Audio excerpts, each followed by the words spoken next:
C'est la chaîne des top d'investissement. Ici, on parle essentiellement d'entreprises de qualité. SM Microélectronique a publié ses résultats financiers issus du quatrième trimestre 2022 et on va les commenter ici en date d'aujourd'hui. Je rappelle que ceci représente uniquement mon point de vue et non un conseil d'investissement et comme d'habitude, je me réserve le droit de me tromper. Donc, vous vous rappelez, c'est une entreprise qu'on a eu analysée ici plusieurs fois, d'accord? La dernière vidéo date ici d'il y a moins de 2 semaines ici. Voilà, on a toujours été optimiste sur cette compagnie-ci dès le départ. Donc, la première vidéo datait d'il y a 10 mois, d'accord? Donc, voilà, on a fait une dernière évaluation ici au premier semestre 2022. Et surtout, le problème dans cette compagnie-ci, s'il y a un problème, c'est surtout les marges bénéficiaires qu'on devrait utiliser. Parce que il faut qu'on se dise la vérité, ça reste ici une entreprise qui exerce dans un secteur assez cyclique. Et son historique ici en termes de rentabilité n'est pas extraordinaire non plus. Attention, ce qu'elle faisait ici à cette période-ci, voilà, entre 2002 et 2016 ici, n'est peut-être pas la même chose qu'elle fait en date d'aujourd'hui. Parce que depuis 2016, on a des bénéfices nets de plus en plus croissants en termes de marge, ok?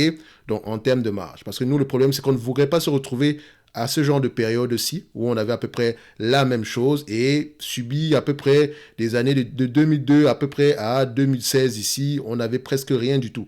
Ok, donc il faut déjà savoir qu'est-ce qu'elle faisait à ces niveaux-ci et qu'est-ce qui change par rapport à ce qu'on a à cette période-ci. Ok, j'ai ma petite idée par rapport à ça ici, d'accord? Donc notamment ici, vu qu'elle est dans le secteur ici, elle a un secteur de au niveau du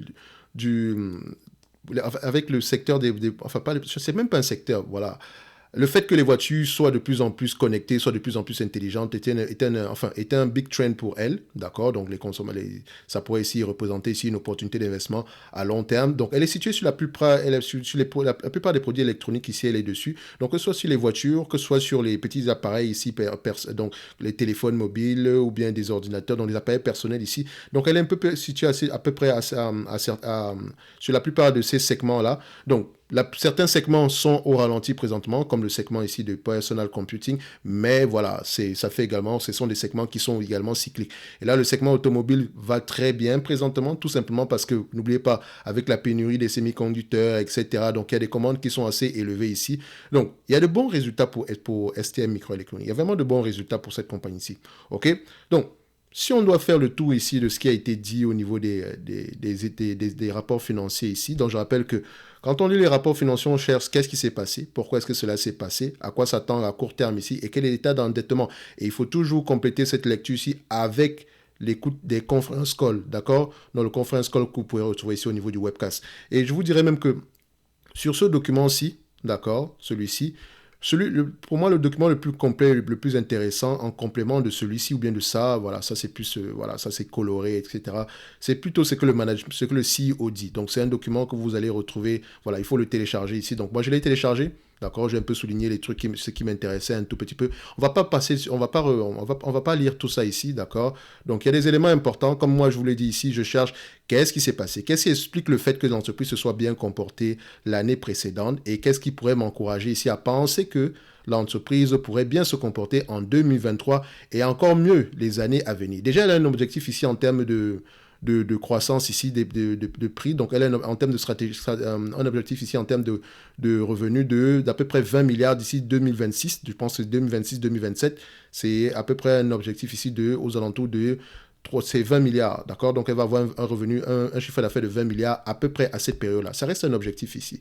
C'est bien le chiffre d'affaires, 20 milliards, etc. Ce qui m'intéresse, ce sont les marges à long terme. C'est surtout ça mon problème, d'accord? Parce que je ne voudrais pas, ici, en date d'aujourd'hui, elle a quoi? Des bénéfices nets. Elle a terminé avec l'année avec un résultat net de 3 milliards 996. Quand vous faites 3 milliards 996, 3,96 divisé par la marge, divisé par le revenu, qui est de 16 milliards 13, divisé par 16,13, vous obtenez ici des marges aux alentours de 24,5%. OK? Donc, c'est assez élevé par rapport à ce qu'on a connu dans le passé ici. D'accord? Donc, mais les free cash flow, quand vous allez comparer avec les free cash flow, vous allez vous rendre compte que les free cash flow sont moins élevés, tout simplement parce qu'il y a une dépense en capital ici, qui est une dépense en capital de croissance, notamment la construction d'usines ici, etc. Donc, c'est une dépense en capital de croissance. OK? Donc, c'est bien pour l'entreprise ici à long terme pour pouvoir augmenter ses capacités de production. Maintenant, je veux savoir dans ce genre d'industrie ici, où est-ce que se localise ici l'avantage concurrentiel? D'accord? Est-ce qu'on a des brevets? Est-ce que c'est un savoir-faire, etc. Parce que s'il faut juste ouvrir des usines, etc., la concurrence peut également le faire. Tout dépend également du prix de chaque usine, etc. Ça peut ralentir certaines personnes, mais Avoir ici une usine parfois n'est pas, voilà, s'il n'y a surtout pas de barrières à l'entrée élevée ici, ça pourrait être dangereux pour les marges à long terme. Donc, alors, qu'est-ce qu'on peut retenir ici? Voilà, chiffre d'affaires en croissance, marge brute de 47%, marge d'exploitation ici au niveau exploitation, donc marge, operating margin ici, donc marge opérationnelle au niveau de 27% ici.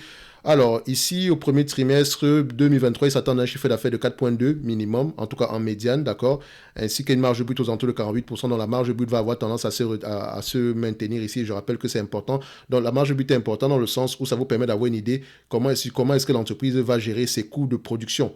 OK, donc on dit ici que voilà, la demande en 2022 ici, le chiffre d'affaires a augmenté de 26% et c'est tiré par la forte demande dans l'automobile et l'industriel ainsi que par les programmes engagés auprès de nos clients. Ce qui m'intéresse ici, c'est la forte demande dans l'automobile. OK, est-ce que c'est une demande qui est due à la pandémie, à la situation actuelle au niveau de la pénurie? Point d'interrogation. Au niveau de l'industrie ici, la demande est due à quoi? Qu'est-ce qui favorise cette demande élevée là? Et au niveau des programmes engagés ici auprès de nos clients, c'est quoi? C'est quoi ce type de, ça veut dire quoi pour les programmes engagés? Qu'est-ce que ça veut dire concrètement? OK? Donc, est-ce que ce sont des contrats, des choses comme ça? Ici, ce sont des contrats sur quelle durée ou bien c'est juste, voilà, c'est juste une durée déterminée dont on fabrique, on envoie et c'est terminé. Donc, c'est ce qu'il faut, ce sont des questions que je me pose quand je vois ce genre de choses-ci. OK? Donc, qu'est-ce qu'on peut rajouter ici? L'exercice 2023, nous prévoyons d'investir 4 milliards de dollars en CAPEX, principalement pour augmenter la capacité de production de nos usines de 300 mm. Enfin, j'espère que c'est 300 mm ici. Millimètres, oui. Et en carbure de silicium, y compris nos initiatives dans le domaine des substrats. Donc, compte tenu de la forte demande de nos clients et de l'augmentation de nos capacités de production, nous conduirons la société suivant un plan de chiffre d'affaires pour l'année 2023, compris entre 16,8 et 17,8 milliards. OK? Donc, pour 2023, on aura à peu près le même revenu que 2022. On va se maintenir. C'est bien. Mais comme je vous l'ai dit ici, l'essentiel maintenant, c'est à penser après 2023. 24, 25, 26, 27, 28, ça ressemble à quoi? Parce que quand je vois ici les analyses jusqu'en 2025, ici, on planche à peu près sur des revenus de 17 milliards par là. Donc, l'entreprise pourrait se maintenir. D'accord? Elle pourrait se maintenir et c'est ça qui est important. Mais maintenant, est-ce que se maintenir, on va sacrifier les marges pour maintenir le revenu ou bien on aura les mêmes marges? Parce que ce qui m'intéresse, ce sont les marges. C'est vraiment le niveau de marge qui m'intéresse. OK?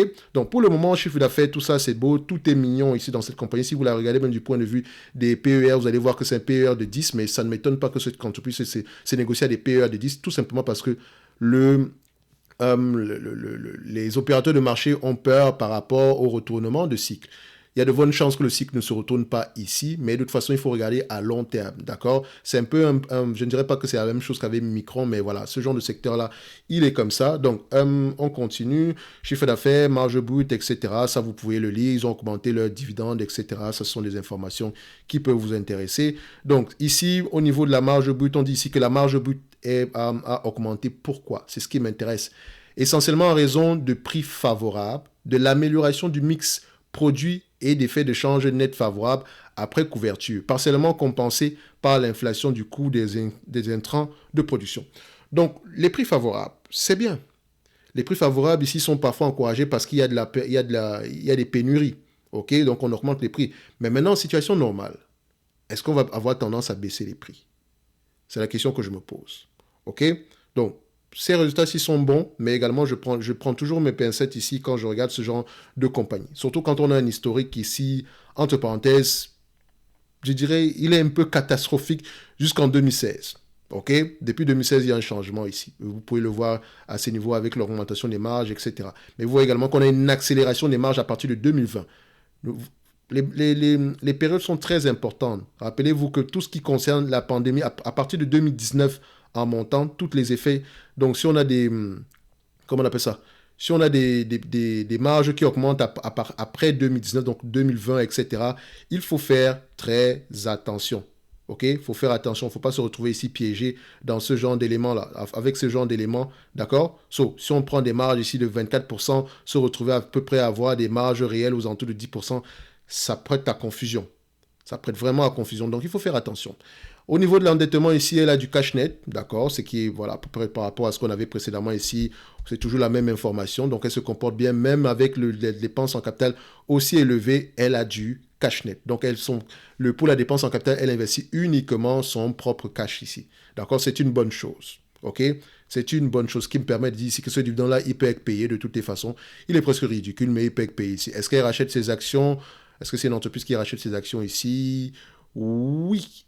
Non, on ne rachète pas ses actions. Donc, on a à peu près des nombres d'actions ici qui est à peu près stable. Donc, dans l'ensemble, c'est assez bien géré, d'accord? Pour l'année 2023, on s'attend à quelque chose d'assez correct également. Ok, donc je vous encourage à lire après la note de CEO ici, en même temps ici à écouter le conference call pour ne pas étirer la vidéo ici.